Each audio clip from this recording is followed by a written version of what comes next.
ನೀವು ಲೈಫಲ್ಲಿ ಸಕ್ಸಸ್ ಆಗಬೇಕು ಅಂದರೆ ಬೇಕಾಗಿರೋದು ಸ್ಥಿರತೆ, ಕನ್ಸಿಸ್ಟೆನ್ಸಿ.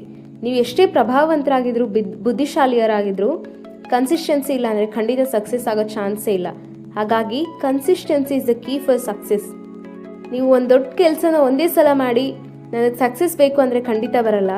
ದಿನಾಲೂ 10 ನಿಮಿಷ, 15 ನಿಮಿಷ, half an hour time spend ಮಾಡಿ ಒಂದು ವಿಷಯದ ಬಗ್ಗೆ ಪೂರ್ತಿ ನಾಲೆಡ್ಜ್ ತೊಗೊಂಡು ವರ್ಕ್ ಮಾಡಿದರೆ ಖಂಡಿತ ನೀವು 1 ಇಯರ್ 2 ಇಯರಲ್ಲಿ ಸಕ್ಸಸ್ ಆಗೋ ಚಾನ್ಸಸ್ ಜಾಸ್ತಿ ಇದೆ.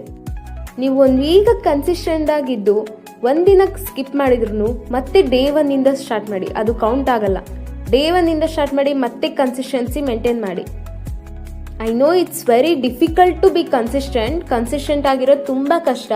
ಆದ್ರೂ at least try to continue that path. At least 5 minutes ನಿಮಗೆ ಆ ದಿನ ಕಂಟಿನ್ಯೂ ಮಾಡೋಕ್ಕಾಗಿಲ್ಲ ಅಂದರೆ 5 ಮಿನಿಟ್ಸ್ ಆದರೂ ಕುಂತ ವರ್ಕ್ ಮಾಡಿ. ಆ ಫ್ಲೋನ ಕಟ್ ಮಾಡಬೇಡಿ.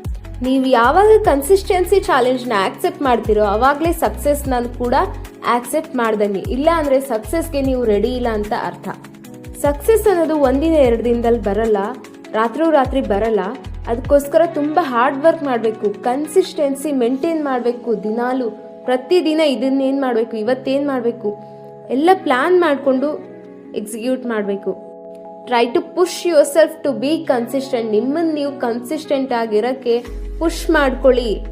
ನೀವು ಕನ್ಸಿಸ್ಟೆಂಟ್ ಆಗಿದ್ದರೆ ಮಾತ್ರ ನಿಮ್ಮ ಲೈಫಲ್ಲಿ ಗೆಲುವು ಅನ್ನೋದು ಸಾಧ್ಯ, ಇಲ್ಲ ಅಂದರೆ ಚಾನ್ಸೇ ಇಲ್ಲ. ವಿಡಿಯೋ ಇಷ್ಟ ಆದರೆ ಈಗಲೇ ಲೈಕ್ ಮಾಡಿ. ನೀವೇನಾದರೂ ಇಂಜಿನಿಯರಿಂಗ್ ಸ್ಟೂಡೆಂಟ್ ಆದರೆ ಈಗಲೇ ಚಾನಲ್ನ ಸಬ್ಸ್ಕ್ರೈಬ್ ಮಾಡ್ಕೊಳ್ಳಿ. ಇಂಜಿನಿಯರಿಂಗ್ನ ಕನ್ನಡದಲ್ಲಿ ಸುಲಭವಾಗಿ ಹೇಳ್ಕೊಡ್ಲಾಗ್ತಿದೆ. Thank you. See you.